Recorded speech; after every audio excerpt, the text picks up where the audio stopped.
Thanks very much, Jim, and thanks everyone for coming along this morning. Jim's right. When I took on the role, there were lots of people who were more than willing to give me some free advice. They still are, which is good. Some of it's bad, some of it's good, some of it was listened to, some of it was adjusted along the way. A lot of it was reflected in the legislative changes that were introduced late last year and the subsequent regulatory changes that I'll touch on today. But it's good to be back. Thanks again to Marsden's and everyone who's been involved in this for continuing to come along to this event. I've been able to attend all but one since I've been the minister. There was 1 year they wouldn't let me, they wouldn't give me a pair to come out, even though I was convinced that I'd be able to get out here, deliver the speech and get back in time for the division. There was concerns that I might not, and in a minority parliament, the penalty for missing a division on the government side is intense, so it was best that I erred on the side of caution. Now, a lot's changed in the last 12 months since we last gathered for this event. And, at the time, I suspect if I had have asked people to identify the Straits of Hormuz on a map, there would have been many people who shrugged their shoulders, wouldn't even know where it was or what it did. But now it's a topic of daily conversation, such as the world has changed. But at the same time as we live in a world of global uncertainty, the Minns government has been driving some of the biggest reforms in the New South Wales planning system in decades. Events around the world have been directly impacting on the capacity of the construction sector to deliver the full extent of those reforms, but we still continue to pursue them. Now, we're experiencing the biggest oil shock since the 1970s. We face rising inflation, climbing interest rates, and return to trade tariffs. Now, all of these are creating a challenging macroeconomic climate that's impacting on family budgets and reducing forecasts of future economic growth, not just in New South Wales, but globally. And you might think that in the face of those global and domestic uncertainty, that there would be bad news when it comes to housing in New South Wales. But I'm pleased that the housing pipeline has actually been gaining momentum. The most recent Australian Bureau of Statistics approval figures out a couple of weeks ago showed that compared to the year ending April 2025, the last 12 months have shown an increase in approvals to nearly 53,000, a 13% increase on the year before. Now, since the Minns government took office, more than 138,000 new homes have been completed, and right now there are more homes under construction in New South Wales than any other part of the country. And that number's also up. At nearly 80,000 homes, it's the highest recorded in New South Wales for 7 years. The number of projects approved but had not yet commenced fell by 18% in the last lot of stats, and the number of commencements rose, making it the highest quarter for commencements since September 2021. Or, measured in another way, an index I've been fond of looking at for many years, nearly half of the cranes that are operating in Australia are operating in New South Wales. This is a far cry from the forecast of a mere 36,000 completions a year that was in my incoming ministerial briefing material. Now, at the same time, development assessment times are down by around a third, now sitting at 79 days. But within that, importantly, around 60% of DAs are being assessed within 65 days or less. So there's still room for improvement, but again, a far cry from the 116-day average that I was confronted with in March 2023. And the Minns Labor government continues to invest in the schools, the hospitals, the public spaces, the transport and other amenities needed to support those new homes and jobs to the tune of around $81 million a day. Delivering infrastructure alongside homes and deliver it faster than ever before. So positive progress, but still more to do.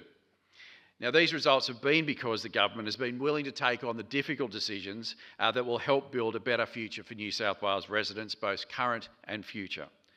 We couldn't let the situation remain as it was. We did not want Sydney to become a city without grandchildren. We didn't want to keep losing young people to other jurisdictions. And over the last few months, there have been a lot of reforms on the exhibition and being worked on through the Planning System Reform Implementation Group. So far, we've exhibited a proposed climate change and natural hazard SEP, which introduces a clear, consistent planning framework for tackling current and future climate risks. A single community participation plan to replace the more than 100 ones that currently exist. The operational structure for the Development Coordination Authority, And most recently, we have on exhibition targeted assessment and the expansion of complying development. Now, those last two changes alone are significant ones that should reduce the number of low-rise, low-risk housing proposals that are required to go through the full development assessment process. Common sense changes to the system that will allow people to build new homes faster and with less hassle. Now, one of the Minns government's signature planning reforms is the establishment of the Development Coordination Authority.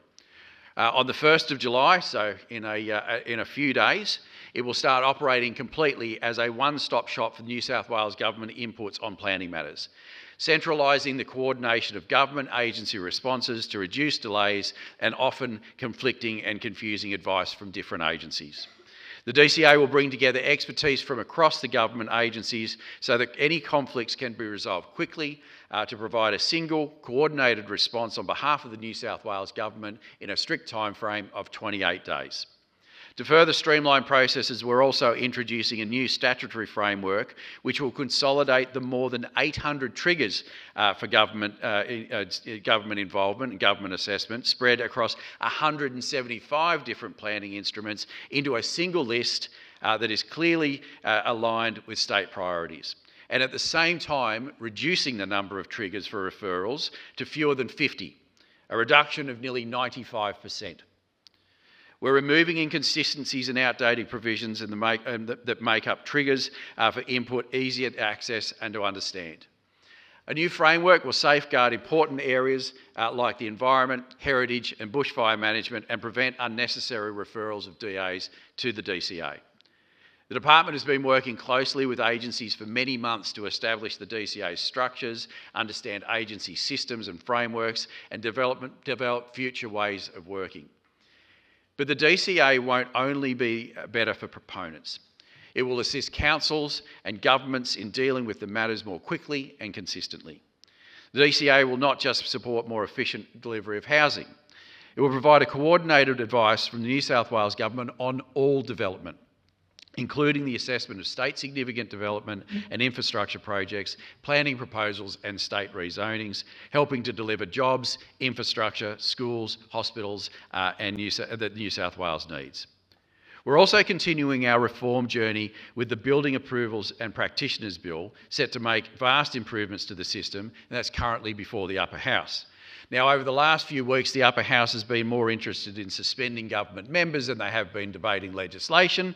But with around 30 bills presently stuck there and the end of the term looming, I'm hoping they'll focus their mind once again on doing some work rather than playing political games. And I hope one of the first pieces of legislation they get stuck into is getting through that building bill. Now, all of the reforms are important pieces to a much-needed cultural shift that the Minns Labor government is driving in planning. We need planners in the planning system to focus on the outcome rather than be trapped in the process. So together we can deliver the homes, the jobs, the infrastructure New South Wales needs now and into the future and build a better New South Wales. Now, while the federal budget has received considerable coverage of late, New South Wales is only 4 days off delivering its own budget. And there have been a few small glimpses of what's to come, including an expansion of the world-leading $1 billion pre-sale finance guarantee to better support affordable housing, community housing providers and smaller residential developments, particularly in regional areas. Interest-free loans and discounts for energy-saving home improvements to try and address some of the cost of living pressures households are facing. $2.1 billion in maintenance to improve train service reliability, a record $3.6 billion investment in hospital infrastructure for 26-27 alone, while a further $10.3 billion over 4 years to recruit 9,000 additional health workers. Now, as we recruit those workers, we're going to need to make sure that we house them. We're going to need to make sure that their kids have access to public education. We're going to need to make sure that they have access to transport. So we'll continue to make those investments and we'll continue to deliver them at greater speed, which the changes in the planning system have allowed us to deliver.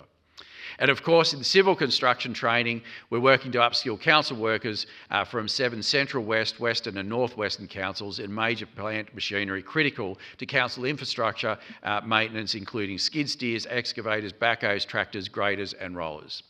The upcoming budget is built around the simple principle: relief now and reform for the future.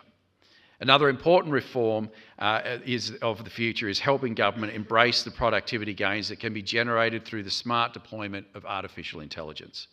Now, planning is one of the areas that's ripe for its use. And I've been a strong advocate in making sure we have a digital planning system that actually works and works more efficiently for everyone. Assessing against rules is where artificial intelligence excels, and the market for planning assessment software has grown rapidly in recent years. Now, we've already invested in getting local councils more accustomed to AI so development applications assessment can be sped up. And that, importantly, is about making sure that we improve what's coming into the system, not just how the system is making the assessments. Importantly, though, it's to add to the tools that planners have, not to replace planners. We still insist and expect a human decision maker at the end of every decision. And at the end of last year, we went to tender for an existing market solution that could be introduced to improve the quality of data in submitted proposals. Because a big source of delay in the assessment process is the proponent and the assessor clarifying the submitted information. The Australian technology company Archistar has been selected for this purpose. It is already being used and put to use in the state of California to manage assessment of homes affected by the 2025 Los Angeles wildfires. In New South Wales, it will be tested in a contained environment, carefully monitored and double-checked by experienced senior planners with a human, not a computer, always making the final decision. Now, I'm enthusiastic that this technology can lift performance, and if it does, we'll consider extending its application. The Minns Labor government isn't just focused on building more homes, we're building a better New South Wales by making sure the right infrastructure is in place to support housing growth. Which is why we're working to improve the way council infrastructure contributions are used to benefit the communities who paid for them. Keeping billions of dollars locked away in bank accounts to satisfy accounting metrics doesn't lay the footpaths, it doesn't improve the parks, it doesn't improve the public spaces or build the sporting facilities that our future future Socceroos or Olympic champions will need. The government will continue to work with local government on how the system of local infrastructure contributions can be improved. Once again, taking the approach that we should have a system that allows us to focus on and pursue the outcome we expect rather than one bogged down in process for process sake. Infrastructure contributions are necessary and they're a relatively small part of the overall cost of a new home. But the system needs to work for developers, councils, and more importantly, the communities that expect to have community enabling infrastructure that they have paid for delivered in full and on time. But reform of the system cannot get the system fully firing. It's going to take work of everyone in this room to send a message back to their organisations that this is a good thing, and it's a good thing to make quick, sensible decisions that focus on the outcomes while maintaining the transparency, accountability and integrity of the planning system. The system is being reformed to stop sweating the small stuff, and all the people who work within it need to be reminded that they can do the same. Now that comes down to leaders of organisations like the people in this room to deliver the message and repeat it, to drive to change management that the legislation and regulatory reforms allow to happen. We need you to enable those more junior staff to say, don't get bogged down in the process, use the new laws as they can be used, focus on the outcomes, but make good decisions along the way. Over the last 3.5 years, the planning reform journey in New South Wales has not been a simple task, but it has been delivered a transformative result, the sort of structural change that New South Wales needed. Turning around the system of the former government that saw housing growth collapse and an increase in the average price of a home in Sydney of around $1 million has been some challenging work at times. It's given me plenty of free character assessments, plenty of free advice, but it has been a worthy pursuit. At the same time, making sure that we are addressing the challenges of availability and affordability that we're experiencing today. The people of New South Wales felt for a while that the system has been working against them, and they were right. They were right. It's taken years to create the housing environment that we have today, and it's going to take several more years to turn it completely around. But it was not going to turn around without change. The Minns government has been willing to make the difficult decisions, to stare down the critics and oppositions because ignoring the problem would not make it go away. And in the face of challenging market conditions, we're starting to see improvements. Around 20,000 homes are under assessment in the transport-oriented development areas, with nearly 3,300 having been already approved. More than 10,000 homes under assessment in low and mid-rise housing areas, with nearly 2,300 already approved. Our infill affordable housing program has delivered nearly 40,000 homes, including affordable homes, under assessment, with more than 11,000 homes of those, including 3,500 affordable homes, already approved. The Housing Delivery Authority has seen more than 370 projects declared state significant, which together could deliver more than 124,000 homes. The first 8 projects have been approved, and a further 60 are lodged development applications for assessment, with 190 odd having had SEARs issued.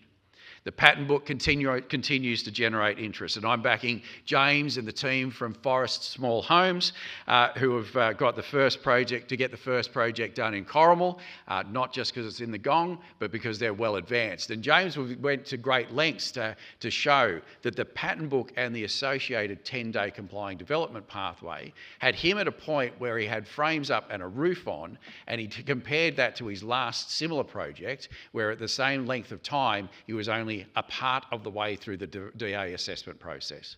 He's going to be well on the way to completing those homes and to having people move in before his last project of a similar program got its approval. And along with that, we've got nearly 70 other state-led rezonings in the pipeline. Now, it takes a pro-housing supply government to tackle the planning system in New South Wales so fundamentally, but we are determined to get New South Wales building homes again. And alongside our planning reforms, that mean that alongside those homes, when they arrive, so too will the other amenities that people want and need. The supermarkets, the childcare centres, the libraries, the thriving main streets, local festivals and better experiences, closer to jobs, transport and parks and public spaces. Our planning reforms that have meant that schools and hospitals are being approved and delivered more quickly, not to mention the 100 fee-free preschools that only started construction during this term of government and are set to open on day 1, term 1, 2027. Cultural events and the nighttime economy has not been immune from its own planning reforms, and we've been enhanced through planning reforms that are delivering more outdoor dining, special entertainment precincts and rooftop bars. More renewable energy projects have been approved and built, which is helping to put downward pressure on energy bills. Concert caps at major venues have been lifted, events at the Opera House will be longer and louder, and legislation before the Parliament to protect and enhance our great public spaces is being debated. This is all part of the Minns government's overall strategy to make sure that New South Wales remains the best state to start and raise a family, a premier state to get an education, and the easiest state in which to invest, start and grow a business and create more jobs. Growing housing supply and choice is central to maintaining New South Wales' position as the leading economy and leading state in the nation. We will continue to make the difficult decisions and implement the common sense planning reforms that are needed to make sure that New South Wales builds the homes it needs. The Minns government is backing young people, families and local workers to live in communities they choose to call home. Thank you for your interest. Thank you for your ongoing work. Thank you for working with your organisations to implement the planning reforms that we're doing. We've still got a ways to go. We'll continue looking to where there's further improvements in the coming weeks, months and years ahead. And I look forward to continue to work with all of you to build a better New South Wales. Thanks for having me today.